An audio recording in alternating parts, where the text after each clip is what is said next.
Okay, the next skill we're going to look at is like terms. Now you definitely studied this in grade 9 because you did it with me, but also you would have done some of collecting like terms when you were in grade 10. So let's look at like terms. First of all, what is a like term?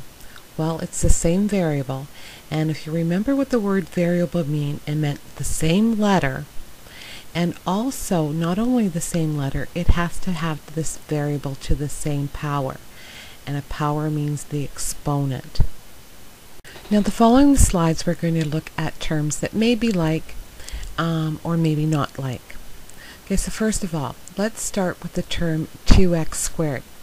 So that means we need to find something that has a letter x, but it's also to the power of 2. So that means terms such as x squared would be a like term. Also, if we have something like negative x squared, also 3x squared would be a like term, and negative 5x squared. Now there would be infinite number of terms that would be like to 2x squared, and I'm definitely not going to fill up this page with them. Now on the next screen that you're going to look at, I have x squared, I have 3x, and negative x cubed. Now these are not like. Now why are they not like? Well, 3x has the same variable, but it's not to the same power.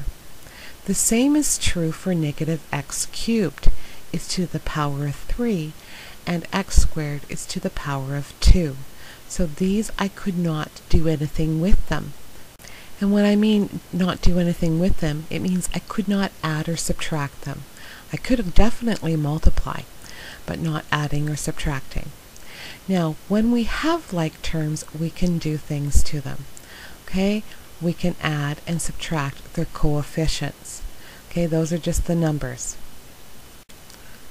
Now, those coefficients are the numbers in front of the term, not the exponents. The exponents stay the way they are. Now let's look at an example.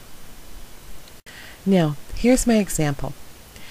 Now I have underlined the x squared, the 2x squared, and I want to find something that is like to it. Well, so I go along until I find another letter with an x squared, and it's an x. Great, so those two are like. So I add their coefficients together and I end up with 5x squared.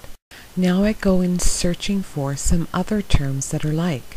Okay, so we have a negative x and a positive 2x.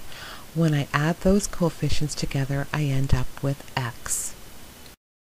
Then I look again to see if there's any more like terms. And I don't see any. I see 5, so I'm just going to write down the plus 5. So now nothing else is like.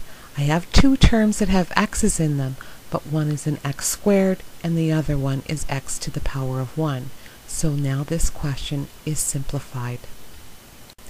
Now that's the end of this session on reviewing. You've been doing this for years now. If you're still having difficulty, you need to do more than just the questions that I will be assigning for today.